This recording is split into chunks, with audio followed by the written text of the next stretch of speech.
Hi guys, I am in my bedroom, but it looks a little bit different if you can tell behind me. The walls are barren. I have things everywhere. My bedding is stacked up behind me because I am about to be moving out of this apartment and into my new Tuscaloosa apartment for the next school year. And with that, I'm also getting ready for next school year. I already filmed my back to school prep, so if you want to see how to make good grades this semester just by planning ahead, you can go watch that video. It's super helpful. And then now in this video, I'm going to be talking about prepping for my rotations. Now, my name is Victoria and I majored in undergraduate in food and nutrition, and I just graduated with my bachelor's degree. But for the entirety of my senior year, I was already starting my accelerated master's program in human nutrition because as of 2024, to sit for the Registered Dietitian exam, you now have to have a master's degree and not just a bachelor's degree. So the University of Alabama is helping us out a lot by letting us do an accelerated master's that adds our master's program with our rotations. So what do our rotations look like? Well, in a week-to-week sense, this semester, I'm going to have classes on Mondays and Wednesdays, and then my rotations Tuesday, Thursday, and Friday all day. And everybody in my rotation, everybody in my little class is in different locations all across Tuscaloosa, Birmingham, and different places in Alabama. And I feel like it can be kind of hard to describe to people that we have rotations because, or at least when I go and I'm getting my documentation for like my TB test and my flu shot, the people ask me, oh, are you a nursing major? Oh, why do you need these things? And when I tell them that I'm a dietetic intern, I think they kind of have a hard time understanding what that is or why I have rotations. So I'm going to break it down for you today. And if you're interested in dietetics, if you're interested in nutrition and you think this might want to be a career path for you, then this will be the perfect video to show you what you would be doing in a day in your life in college, in your rotations with classes. So to sit for the Registered Dietitian exam, you have to have at least 1,000 supervised practice hours, which means that's 1,000 hours of going to different facilities with people who are already dietitians, who are your preceptors, and having them basically supervise you through the practices that you might do in the real world when you get a job after the RD exam. So I have already completed a year of this, so I am a little over halfway through of getting all of my hours. So there's 4 types of supervised practice. There's community nutrition, long-term care, clinical nutrition, and food service. So those are the 4 main categories that we do. So my first semester of my senior year, which was also the first semester of my master's program, we did all community for the entire semester, but we split up those hours a lot. So that was the least amount of hours that we would have over the course of these 2 years. And in those community rotations, that was probably the most sporadic that we had because we weren't with one specific preceptor. Our professor was technically our preceptor, but we went to different places. Like we worked at soup kitchens, we worked a lot at the West Alabama Food Bank, and then we also worked on campus with our BAMA, like for the faculty and staff. And so we basically, in our scrubs, we worked those where we went and all of the faculty will come and they can get free health checkups. And so we basically read out to them their like lab values and things like that, which is really good practice for us. And the nursing majors do that as well. So we do that in conjunction with the nursing majors.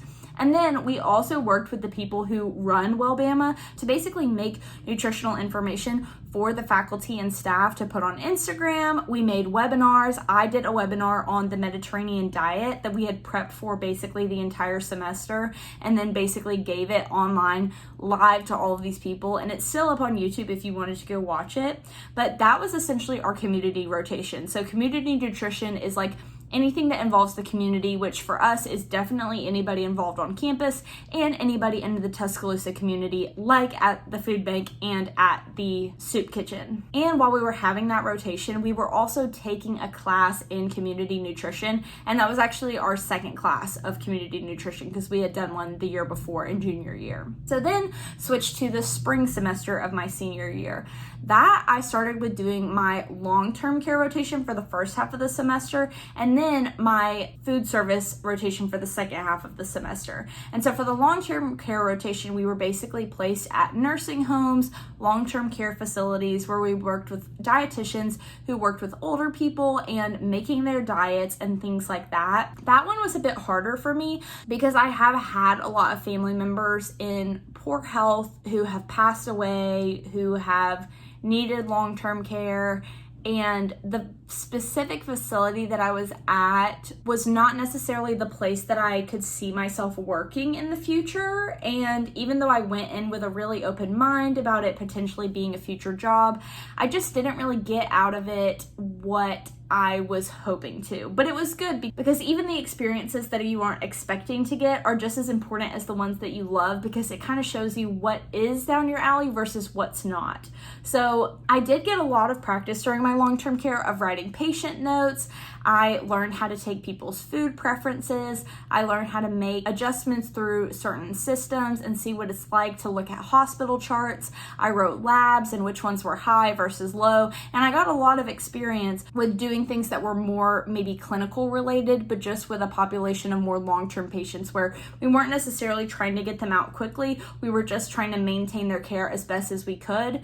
And it also presented a lot of unique challenges because the older population, they have trouble eating more. And so we were having to learn about supplements like Boost and things that can give them more calories by drinking or eating less, or even like Magic Cup ice cream. So that was a really cool thing to learn about. And that was essentially what our long-term care rotation was.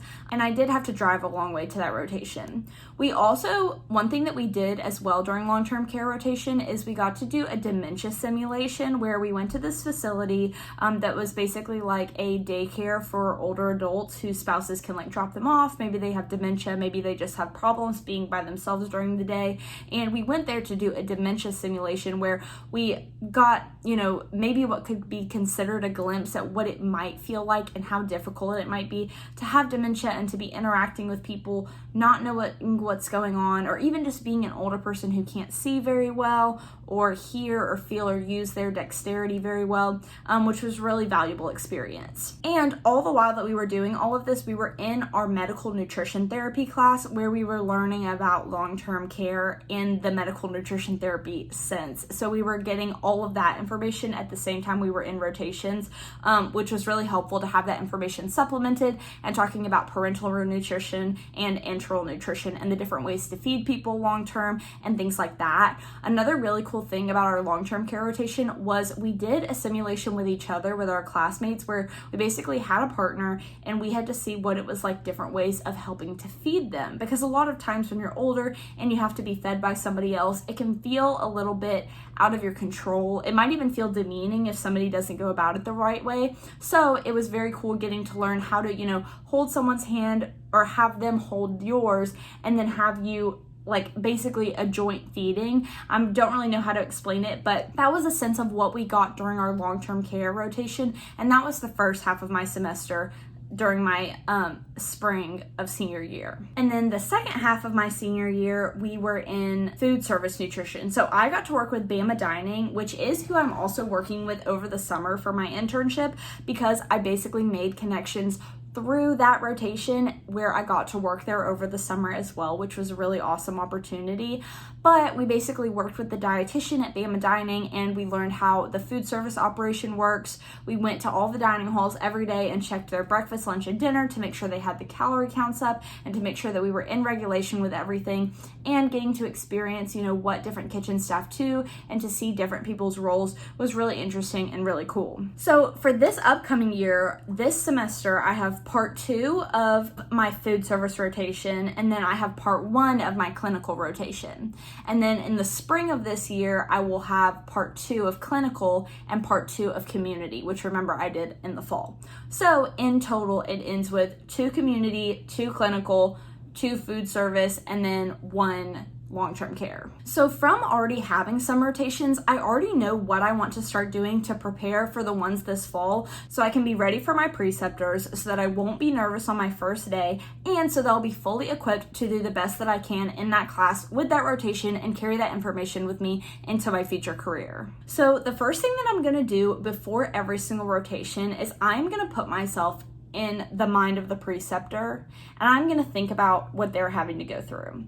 The preceptors, they do not get paid for taking the time to have us on as interns. They do get some continued education hours, but overall they're really doing a service and putting back into the program that basically helped them to become a dietitian, which is what I'll do in the future someday as well. So I just take the time to know that I need to be really grateful and really thankful for everything that they're doing for me, and that I need to be as much of a help in their everyday life as I possibly can. And that means that I really want to have all of my materials and all of my personal assignments really laid out in an easy way that they can digest, that's not going to add a lot to their everyday stress and the job that they're already doing.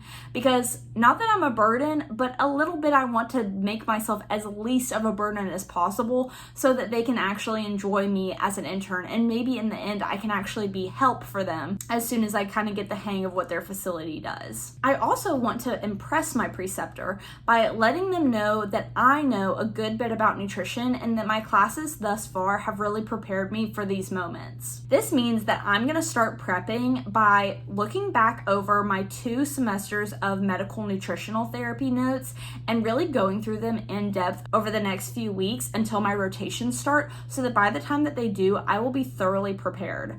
I remember my first day of long-term care. That was like the first, I feel like, real rotation we had, where I had one preceptor and I was very nervous, and I remember her asking me a question on the first day about like something about, I don't know, maybe it was like folate, some nutrient, and what it did, or if I had a theory on why it was, making our patient have the reaction that they were. And I remember freezing because I did not remember. I had no idea.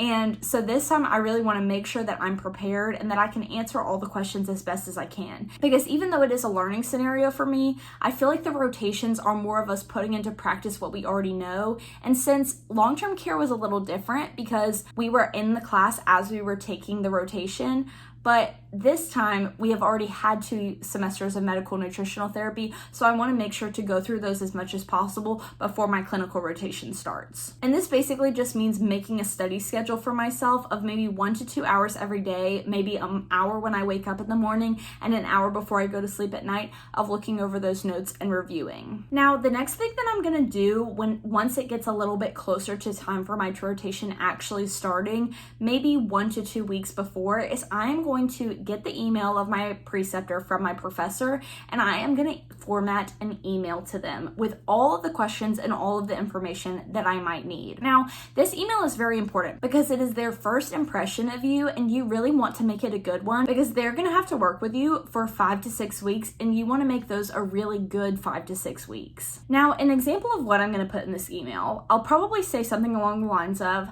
"Hi, my name is Victoria. I am in the nutrition class at the University of Alabama, and I'm so grateful to be working with you this semester as my preceptor. Thank you so much for this opportunity to learn from you. I really can't wait." So then again, I'm showing my gratitude and I'm putting myself in the mind of that preceptor and knowing that they are doing a lot for me, and I want to make sure that they know that I understand that and that I do not take it for granted. Then I'm going to say, I want to make sure that I want to be as prepared as possible for coming to you on the first day, so I have a few questions, and if you would rather call about it or use another form of communication, please let me know, and I absolutely can. My number is blank, this is blank, and add my basically contact information besides my email. Then the main questions that I'm going to ask are going to be like, what time would you like me to arrive every day? Now, I think that that's also a better question than what hours am I going to be working, because that sounds a little bit like, when am I going to get out of here, or how long am I going to be working every day? But by saying, what time would you like me to arrive, is just saying, what time would you like me to arrive? And it's not worrying about when you're going to get off. You'll know that after the first day. Then the next question is going to be about logistics, such as parking. You're going to ask, where should I park? Am I going to need a code? Is there anything special that I need to know about the facility? And then this is a great opportunity to add in, if you do have a commute, by saying like, I am going to be having to travel an hour away, but my car is in great condition and I think that it will be good every day. But I will be mindful of traffic in the morning. So that's a great way and a great place to kind of insert that information. Now, the next question is going to be about the attire. I'm going to ask, what attire would you like me to wear? And I'm going to say what I have. So for example, of our rotation so far, we wear cherry red scrubs. That is the color of scrubs that we have, and that's the color of scrubs that we've worn so far. So I'm going to say, I do have scrubs. They are cherry red. If you would like me to get a different color, I can. Or I can also, of course, wear business casual. Please let me know whatever is best for you and whatever is best for the facility. This way, you are not going to be second guessing yourself or questioning when you show up. Because in my head, I might assume, oh, it's a hospital, it's clinicals, I'm going to wear scrubs.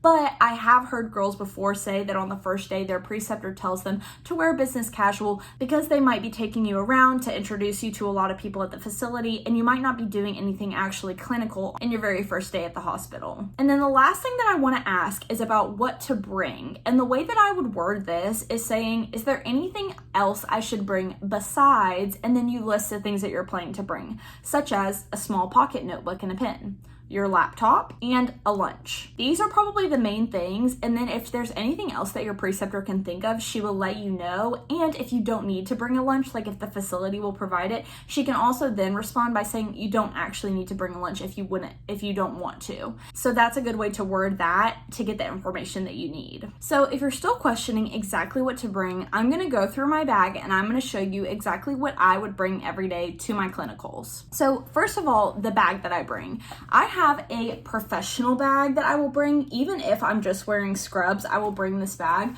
I got this for cheap at TJ Maxx, and you just need anything that is, it's just a regular schmegular bag. There's nothing really fancy about it. The inside of it has like a little inner like pocket where I could put like my keys and things without losing them, and then 2 side panels. And so it's helpful to have something that's professional because you never know if you're going to need business professionalism or not, and it's going to spruce up your outfit even if you're just wearing scrubs. Now the scrubs, like I said, are cherry red. So the 2 different ones that I just have 2 different kinds of brands. So one brand is the Landau, I think that's how you say it, the forward ones, and I got these at like Scrubs and Beyond, and so this is a really good high class brand, and it has like the cuffed joggers at the bottom. And then the other one that I got off of Amazon for really cheap, but is also really comfortable, and it's just like Natural Uniforms is the brand. So that one's a lot bigger and loose, and these are just like loose pant ends. So I like both of those a lot, and those are like the brands that I wear, but I'm considering getting more or trying more, but I don't really want to stock up on all cherry red and have like 10 cherry red scrubs when likely wherever I work after this year is not going to require them, and it's not my favorite color. So I'm trying to have, I don't know, I'm not trying to have an extensive collection, but I'm interested in the future to try different brands of scrubs. So now for the shoes that I'm wearing, non-slip shoes are 100% the way to go, especially because a lot of times the dietitian's office can be like down in the kitchen, or you're probably going to be having to go to the kitchen to talk to the cook or to talk to people about like meal plans and things like that and what's on certain people's trays. So I always will wear non-slips. And the 2 kinds that I have for this, one of them is the Tread Safe brand, and it's these black ones that are sleek, and they do not have any like tie shoelaces, so they're really easy to slip on. And then my more comfortable pair is from Shoes for Cruise, and they're white, so they're a lot cuter. They do get a little dirtier like when I'm walking, but I like both of those types of shoes. So now that we've gone over what I'm wearing and what bag I have over my shoulder, let's talk about what is in the bag. So first and foremost, like I said, when you want to ask them and you want to tell them that you're going to bring at the very least a notebook and a laptop. Now, the notebook that I like to bring is this thick, hefty little notebook that can fit into my pocket, okay? And it may not look like it can fit into your pocket, but I promise you it can. And the reason you're going to want this is because you are going to want to take notes on everything all the time. It will impress your preceptors. It will let them know that you're paying attention, and they may ask you about things later. Or if they were to tell you something that you didn't write down and then ask you later if you remember it and you don't, that's not really a good sign. So if I were you, I would definitely bring a small notebook like this and a pen. And you could theoretically make notes on your phone, But I think that looks really unprofessional. And when you're on your phone, other people, even if in your mind you're like, well, I'm taking notes, other people may assume that you're texting. They may think that you're doing other things. Or, I mean, even if I know that somebody else is taking notes, the phone, it just doesn't look professional, just like being on your phone and typing. It looks much better to be writing notes on your notebook. And you also don't know, your preceptor might be old-fashioned. They may not like the use of phones, so the small notebook is the way to go. And if you want, you can also bring a bigger size notebook to transfer these notes onto to make them more cohesive and like really take up a whole page, because sometimes these can get jumbled, but this is really good when you're gonna have to be walking around the hospital or the facility that you're in. The other thing that I'm going to bring is some lightweight books that I have for my rotations. So one of them, I don't have it right now because I've already packed it up and like put it in, I think I've already like taken it home on one trip, but it is my pocket guide for nutrition, and that's super helpful. We had to do that for a class, and our teacher was really smart about it because she had our final exam be open book, so we studied the heck out of that book to know exactly where everything was, so I could flip to it in an instant. And it's honestly about the size of this, so I can have 2 of these just in my pockets, and maybe they'll look bulky, maybe they'll look big, but at least I will have my information on me. And then also, this is another lightweight book. It's the food list for diabetes, and this just have kind of the information on different kinds of foods, and who knows, I might need it, I might not, but any like the example with this is any lightweight book that you have from your classes and from your teachings is always a good thing to kind of bring with you if you can. I even, at my long-term care facility, my preceptor didn't know some of the things that we were learning in class, so I had brought some sheets of paper of things that we'd learned in class and different tables, and she actually made photocopies of those because it was new information to her because she hadn't been in school for so long. And we do continuous education hours, but depending on what you do, you may not get all of the updated information or miss some of it sometimes. So like I said, I just like to be prepared with a bunch of information from my classes. I like to have a sheet of all the different types of calculations, and actually my friend, she got this clipboard which is really cute and has all of the like different calculations and information, and I think I'm gonna order one on Amazon because that looks like a really good idea. Now, the other miscellaneous things that I'm gonna have in my bag are gonna be like a pen, a pencil, various types of scrunchies, hair ties, and claw clips, depending on what I'm gonna need it for. Especially with dietitians, if they have to go in the kitchen, they're gonna have to throw their hair up really quick to put it in a hairnet, and my hair is so long that to take the time, like look at this, if I were to go ahead and do this as quick as I can, like wrap it up. This is me waiting when I couldn't be with anybody else, and then I tie that up and it's like that. But that takes me forever, so usually I do go ahead and wear my hair like this every day to my rotations, or at least in a ponytail where I could just then like put it up. But always have like different types of claw clips, scrunchies, and hair ties in case one breaks or one fails. You can always have another one. The other thing that I'll always bring every single day is my water bottle to stay hydrated, and I keep track of everything that I drink in the day, especially because you're going to be walking around so much, so it's good to have your water bottle. And then also, like I said, I will bring a lunch unless the facility provides it for me, but usually my more professional looking lunchbox is just like this black one, especially I can carry it like with my black bag because it won't really fit in here with all the stuff in it. This one's funny though, because on one side it says, "I'm sorry for what I said when I was hungry," which is really cute, and we got that from Alabama. And then the other one I have that's really good quality is the Scout lunchbox, and this insulates really well, so I also like to bring this one if I'm feeling cute and funky. But again, not many colors and not many bags will go with the cherry red, you know? It just kind of clashes. And then as for what I actually put in my lunchbox, I usually do something that's really easy to eat, like in my lap, like not something that I would have to like sit down at a table and eat, and I bring my own silverware because you never know if you're just going to be taking lunch in the office or what your preceptor is going to be doing, especially for the very first day. Also, I will put a lot, especially on the first day, a lot of really easy, quickly eatable snacks, just shove them in here. Like a bunch of bars, a bunch of little things, like banana, anything that I can just literally like pop in my mouth, or like a banana where I can take a minute to just peel it and eat it really quick, because sometimes your preceptor won't even take a lunch break, and you want to be prepared to have things on the go that are really quick to eat and shove in your mouth. Especially me, I get hangry during the day, and I cannot go without lunch. I cannot go without snacks between my meals. So having a bunch of really quickly eatable things, if that's even a word, is really good for me. And other examples of snacks too, I also make these energy bites during the school year, which are made with like oats, flaxseed, almond butter, chocolate chips, things like that. I'll roll them up into these little tiny balls, and then I can just pop them into my mouth. Like I just open my, like we're working, I'm hungry. I pop them in my bag, pop up in the Ziploc, and then I just pop one into my mouth, and I can eat it really quick and just have like some energy throughout the day consistently without having to eat like a whole bar at a time. And then the last thing that I might bring is my computer charger, but I try to go ahead and have my computer charged every day before I go, because I don't know when a charger is going to be available to me or if I'm going to need it in the last minute. So that's only in case of emergencies, or maybe I forgot to charge my phone the night before. I can bring a phone charger, but I'm probably not going to be on my phone all day at the facility anyways, because that's usually not recommended to even bring it around with you because it can be seen as a big distraction. Also, okay, one thing that I forgot in my bag, I always bring an empty folder,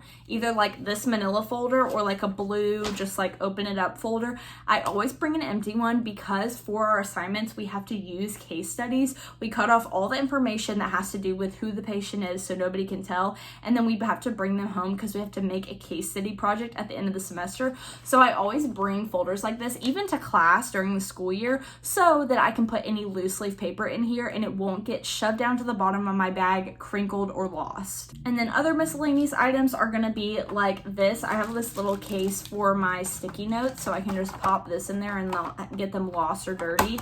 I always have hand sanitizer, and then I also have tissues. So that's pretty much it for what I put in my bag, how I prepare for rotations before they even start, and how I reach out to my preceptor. And the only thing really left to talk about is how to maintain yourself through the semester to make sure that you're not late and that you're always on top of your tasks. So one thing that I always make sure to do, especially in the last year that I've made sure, is to get my car serviced regularly. Now I know a lot of people will wait till months after their car is due to be serviced to save money, and I totally get that, but if my car were to break down on the way to my rotation, or if something were to happen where it would need to be in the shop, that would mess up the entire semester because I would have to make up days, I would have to figure out where I'm going to get my supervised practice hours, and I don't want this year to have to take any longer than it already needs to before I can take my RD exam. So I'm always going to get my car checked regularly. I'm always going to have my gas at least half a tank, which may sound silly, but with traffic,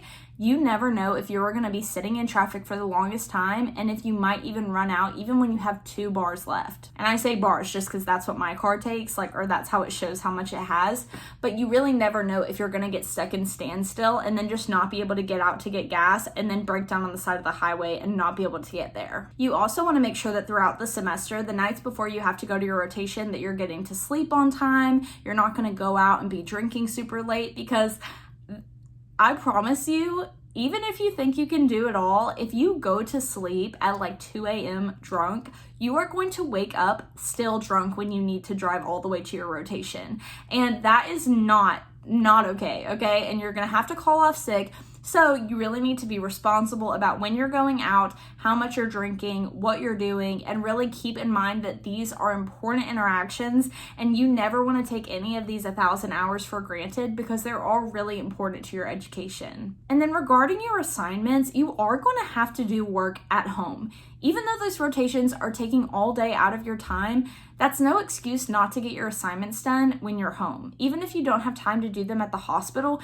they are your responsibility and not your preceptor's. And it's also not your preceptor's responsibility to give you time to do them. So you need to be making sure that you're keeping up with those. It's just like homework for any other class, or if you can get it done as soon as you can, then that's the best thing, so that you're not burdening your teacher or your preceptor or anybody else but yourself. And finally, just treat your preceptor with respect for the entire time that you're with them. Even if you don't necessarily like them, even if you don't necessarily get along like friends, you need to treat them with respect because they will be giving you evaluations, and this will be important to practice your professionalism in your career in the future, and you never know when you're going to run into them or who they might know. For example, you may be applying to a job after college, and the person you're applying to knows this dietitian, and if this dietitian did not have a good experience with you, they will will tell the dietitian that you're applying to about it, and then you may not get that job. Professionalism is always very important. Respect is always very important, and you always need to make sure that you're putting on your best face, you always have a smile, and you're just happy to be there. So these have been all of my top tips on how to succeed in your rotation, what to pack, what to bring, how to prepare,